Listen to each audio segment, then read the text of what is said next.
Ki? Mwen pa konon ki sa ti met la apnen mwen. Men mwen bezwen konon ki men se. Peut sekre kay la pa et de bot istwa. Peut-être se pot la te menon men nan ti met la. Excuse me, are you Jean-Baptiste? Who sent you here? I knew this day would come. But I didn't think it was you. Do you know me? I know more than you can imagine. But why did they separate me from my family? When you were little, there were people who wanted to hide the truth about your family.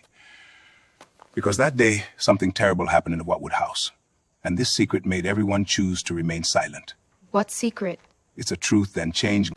Ella tu preanea. Naomi, kumanu konen nom mwen? Pakemen se papa ou. Papa men? Naomi? Ou pa dwe jong li tanko sa.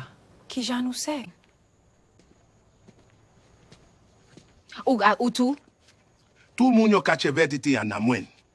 Na mami ou pa kagwade mjoune. Mwen eche bes ou meti vey pa fuji anko.